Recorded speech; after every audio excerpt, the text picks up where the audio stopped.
एक बेटा था, मोटरसाइकिल के लिए बड़ी जिद कर रहा था बाप से। बाप एक छोटी सी कोई नौकरी करता था पोरसा में और लगा था कि मुझे बुलेट चाहिए, बुलेट चाहिए, बुलेट चाहिए। नई उम्र थी, बाप ने नहीं सुनी तो एक दिन बटुआ लेके भाग गया जिसमें पैसे रखे थे। एक बैग था, उसे लेके बोले अब ऐसे बाप से कोई लेना देना नहीं, कह कह के मर गए हैं। और एक मोटरसाइकिल दिला पर काय का बाप है, दोस्तों ने भड़का रखा था। लेकिन पता है जब वो घर से भागा ना पैदल पैदल, बड़े जोश में ततारोश में भागा और बस स्टैंड पे जब पहुंचा, बस का इंतजार करने लगा तो उसके पैरों में कुछ गीला गीला लगा। पानी कहां से भर गया जूतों में। उसने जूता उतारा तो उसका पांव खून से लथपथ था। उसने देखा मेरे पांव में खून, क्योंकि जोश में ततारोश में भागा था, कोई पकड़ न ले। जब तो होश न रहा, लेकिन उसने गौर से देखा वो उसका जूता नहीं था, वो उसके बाप का जूता था। उसमें कीलें ठुकी थीं जिन पे चल कर के बाप रोज नौकरी करने जाता था और ये लड़का बुलेट मांग रहा था। तुरंत उस बेटे का दिल भर आया कि मेरा बाप रोज कांटों पे चलता है और जैसे तैसे घर पाल रहा है और मैं बुलेट मांग रहा हूं। अरे धिक्कार है मेरे लिए। उसने तुरंत जो है लौटने का निर्णय किया।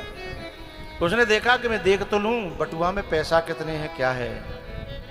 तो पता है उसका बाप जो है किसी शोरूम पर जाकर के बुलेट का कोटेशन बनवा रहा है, बनवा करके, और उसके कागज जो है लोन के जो कागज हैं वो उसमें पर्स में रखे हुए थे, जो अपने बेटे के लिए बुलेट का इंतजाम कर रहा था।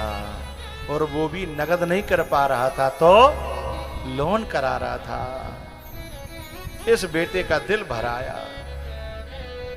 जूते हाथ में लिए, चोबा वाले जूते थे,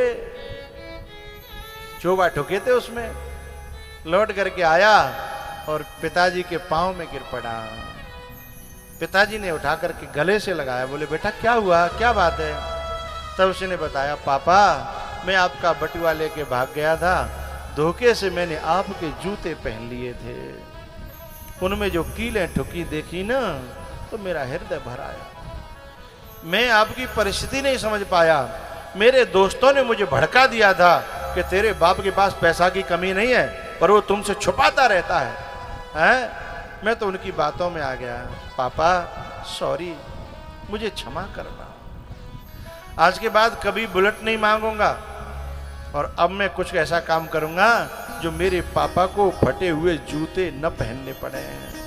अब मैं ऐसा कोई काम करूंगा, आपके साथ हाथ बटाऊंगा, है? लेकिन ऐसा बेटा भी लाखों में कोई एक आध होता है जो समझ पाता है?